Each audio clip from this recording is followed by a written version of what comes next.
Hey folks, John Peterson here, and today I want to talk a little bit about light. Now, if you're watching this, you're probably a photographer, and as such, you know how important light is to photography, right? It's the whole essence of photography. We're capturing light on our sensor. Light does so much for us. It sets a mood, it sets a tone. As it falls across your subject, it portrays the subject in different ways. It illuminates features, textures, shapes. Light is an amazing, amazing thing. As you develop further in your photography, hopefully you understand or start to learn that as human beings, our eyes naturally tend to gravitate towards the brightest part of an image. And that can be a good thing or it can be a bad thing. We can use this concept of our eyes going to the brightest part of an image to direct the viewer's eyes to where we want them to go. However, when the brightest part of an image is not where we want them to look, there we have a problem. So if you look at this image right here, this has the brightest part of the image is in the upper right hand side of this shot, up at the very peak of the mountain, and that's not where I want people to look. I want people to look at the foreground, the water, the reflection, the fall color in the background, not in the upper right corner of the photograph. So that can be a problem. Instead, here's a couple of other examples of light directing the viewer's eyes to where I want them to look. Light can also help us improve mediocre or average photographs. And that's the subject of today's video, is to show you how I can use light to improve a couple of photographs that I recently processed from the Canadian Rockies. So let's go ahead and jump into Lightroom and I'll show you what I'm talking about. All right, here we are. Here's a couple of images that I recently processed from the Canadian Rockies. I went up and led a workshop up in the Icefield Parkway, and we had a great time during the winter. It's the most amazing landscape you've ever seen. And it sometimes was difficult to translate the grandeur and the majesty of these mountains and the landscape into a meaningful photograph. And here's a photograph that, technically it's okay, compositionally it's okay, but it feels flat. It doesn't jump. There's nothing really special about it. Now, thinking back, the reason I took this photograph is largely because this flat side of the mountain. Normally I don't see mountains like this with a flat side, this big slab of granite. So this is why I took the photograph, and this is the focal point for me of this particular image. So I wanted to see if I could do something to improve this photograph to make it worthy. So I've made some basic adjustments to contrast, light, just really working out the tonality of this. But I'd like to try to use this concept of light to improve this photograph and try to make it jump. Because I like this area right here, I start looking at this and I notice some brighter sunlight hitting this snowfield more so than the snowfield back here. So if I take a radial gradient and illuminate this area right in here that I want to work on, maybe I can make an improvement. So one of the first things I want to do is let's add a little warmth into this. So I'll come down to my temperature slider and I'll start adding some yellow into this. And maybe a little bit of whites to improve the vibrance and just the brightness of this area. Because remember I said our eyes are drawn to the brightest part of an image. And because I want people to be looking at this area, I want this area to be bright. So I maybe might expand this out just a little bit. And you can see how we've gone from this to this.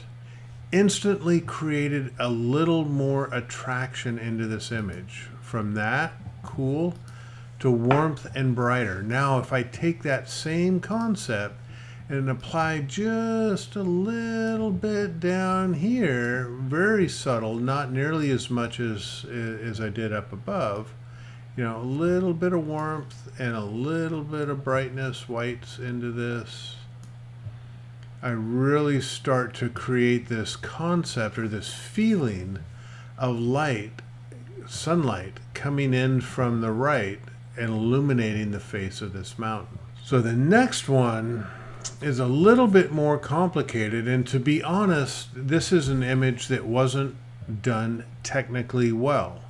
I was working with such an extreme depth of field in this composition. I shot this at f/26 on a medium format camera, and of course the focus is the bubbles and the crack in the foreground, but I still have these really cool mountains in the background.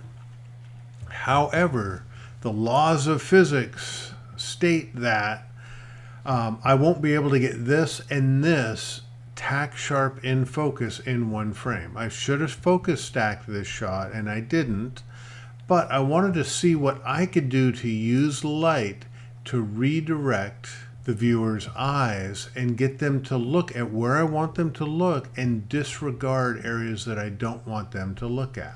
First off, let's go ahead and knock down the sky a little bit. The sky is a little bit brighter than what I want it to be, and I don't want to drag attention up to the sky. So I want to knock that down just a little bit.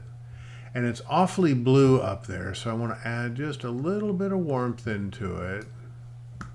Maybe drop the exposure just a smidge. Kind of got gray. I'll bring some whites back so it's less gray. All right, so we went from that to that in the sky. Perfect. Okay. Next thing I want to do is really start to emphasize this foreground area. So the first thing I want to do is bring up the whites just in the foreground. I want to create a little bit more brightness in the lower part of the image so people's eyes stay there and stay away from the somewhat soft, less sharp mountains behind. So if I do a linear gradient and then increase the whites, you can see how the lower half of this shot gets a lot more vibrant. And when I take the blacks, essentially I'm adding contrast, but at different ratios than using the contrast slider. So if I drop the blacks, look what happens to some of this deep dark color through here. Absolutely beautiful. So again, we've gone from that fairly flat feeling to that, a lot more punch and impact, and thereby it will grab people's attention. Now the last thing I want to do is I'm going to take a radial gradient and really work this center section right in here, because this is where I want people to look and I really don't want them to go elsewhere. So let me do some of the same tricks. So I'm going to increase my whites a little bit more, take the blacks down. I might add just a little bit of contrast. It's getting awfully turquoisey, so whenever you add contrast, there tends to be a color shift. And so I want to add maybe just a little bit of warmth to knock back some of that turquoise feeling. So what do you think? We've gone from that to that, and now that center section feels really good. Now the last thing I want to do, and the thing that I do with 100% of my images, is I put a vignette around it. And I don't want to do just a standard vignette equally across all of the corners. I want to put a vignette around this radial gradient that I just put in. So what I can do is come up here to duplicate and invert. So it'll duplicate this radial gradient, and instead of that center section being selected, it will select everything else. So everything that's pink is being selected. Now if I knock down the exposure just a little bit, it really focuses the eye right in here. So again, we went from that to that, and your eye is really driven to look at this one section. So overall, I've taken this somewhat mediocre, and it probably should have been in the trash can image. And I've created some wonderful visual interest that hopefully it's less of a story about the ice in the mountains and more of a story about the ice that happen to have mountains in the background. I want people just to stay right up here, and oh, by the way, there's some mountains back here. All right, there you go. There's a couple of quick examples of using light to either A, improve an average image, or B, direct people's eyes to where I want them to look to help mask some other problems that I had in that particular photograph. Hope you don't mind me showing you some of my bad photographs. Not everything I do is absolutely perfect. We all can stand to improve and learn and grow as photographers and artists. So if you like this video, great. Thank you for watching. If you want to subscribe to my channel, please feel free to click that button down there below. Tickle the bell, do all that kind of good stuff. I love your comments. I love your questions. So keep them coming. Otherwise, have a great day and stay tuned for more videos. All right, folks. Bye-bye.